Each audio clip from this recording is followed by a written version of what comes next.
Welcome back to Malamic Art. My name is Mikki, and today I am doing a collab with Karijn from Karijn's Watercolors. And I had picked the subject, and she picked the three colors that we'll be working with. And since we both have Lucas, she's decided to work with Cyan Blue, which is a PB 15:3, Raw Sienna, which is a PBR7, and Madder Lake Deep, which is a PR 264. And I was trying to familiarize myself with these colors. I created some thumbnails and with the forest theme, and everything just seemed too muddy. So I did some research and did some color swatches there to see what range I had. And I decided to go ahead and find something online and just go ahead and copy that because my imagination wasn't really turning up anything wonderful.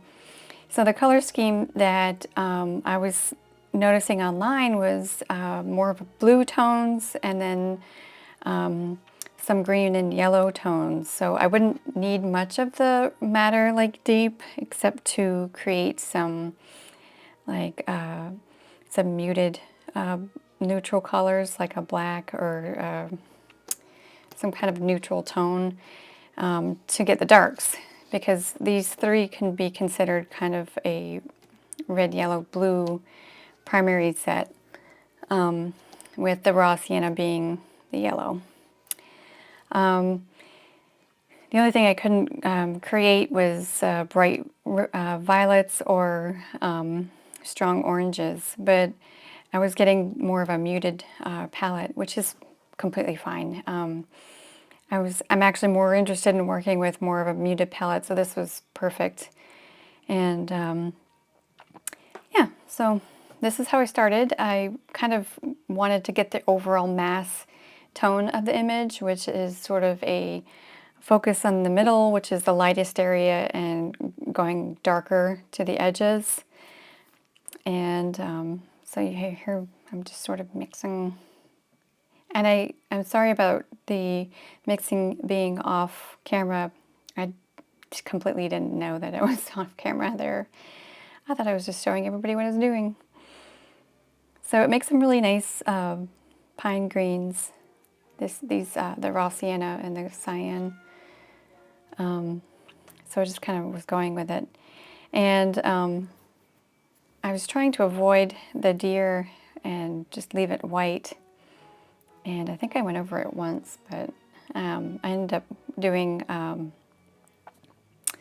some Frisket or some masking fluid on it later because I just didn't want to destroy it. I needed it to be able to pop because it's kind of the focal focus in this image. And I went with the rule of thirds, which is, slicing up your image into 3 sections, and the deer is in 1/3 and the rest of it is in the 2/3 area.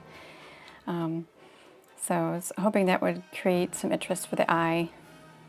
And yeah, so this is the part that was really easy, just sort of creating the mass tones, and these watercolors will lighten up as the image dries. I'm using a 600-pound paper here, so it's really, and it's cold press, but it's really, really texturized, and it really absorbs this paint, so probably not the best paper to use, but it resists warping, and I only had to barely tape it down a little bit, and I just did that to keep the paper right in the center so that I wasn't moving it and the camera wasn't losing focus of what the heck I was doing. So I was trying to do light and dark tones with the center being the light focus, and the masking fluid's on the deer right now. And as soon as I removed it, I had peeled up the paper, so I put some watercolor ground, painted that on that so I could paint over that and do the deer. And this is basically where I'm at. And I'm actually really happy that I had broken up the colors and not done them all muddy. So this is the first landscape I've done in a long, long time. I think I did one a couple months ago just for trying out some paints. But thanks for joining me, and go over and see Karen's collab too. She did something amazing. We'll see you in the next one.